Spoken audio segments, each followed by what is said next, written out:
तर मित्रांनो, जुने हे रेशन कार्ड आता बंद झालेले आहे आणि आता असे या प्रकारचे डिजिटल रेशन कार्ड आलेले आहेत.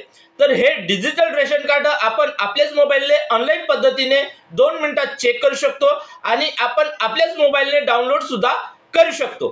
तर हे डिजिटल रेशन कार्ड आपण आपल्याच मोबाईलने कसं डाउनलोड करायचं आणि कसं चेक करायचं, चला पाहू. तर सर्वात अगोदर प्ले स्टोअरवर यायचं आहे. प्ले स्टोअरवर आल्यानंतर इथे सर्च बारमध्ये आपल्याला मेरा रेशन असं सर्च करायचं आहे.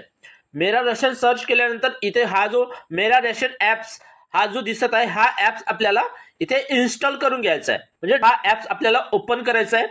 इथे आपल्याला परमिशन मागेल तर आपल्याला अलाउ परमिशन देऊन द्यायचे आहे.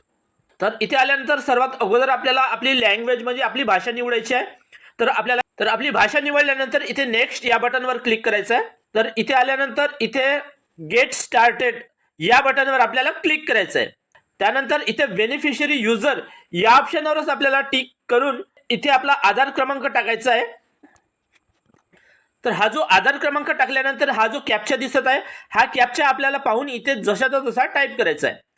तर हा जो कॅप्चा टाकल्यानंतर इथे आपल्याला लॉग इन विथ OTP यावर क्लिक करायचं आहे. तर OTP सेंड सक्सेसफुली झालेला आहे. त्यानंतर ओकेवर क्लिक करायचं आहे. त्यानंतर आपल्या आधारला जो लिंक मोबाईल नंबर लिंक असेल त्यावर एक OTP येईल.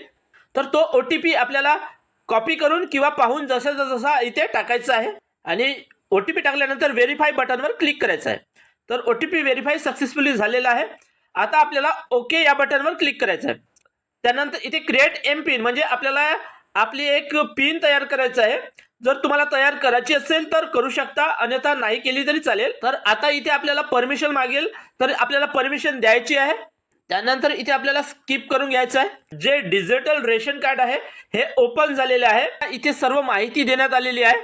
त्यानंतर ह्या रेशन कार्डच्या मागे किती नावे लिहिलेली आहे ते सुद्धा इथे माहिती दिलेली आहे. तर आता आपल्याला हे डिजिटल रेशन कार्ड डाउनलोड करायचं आहे.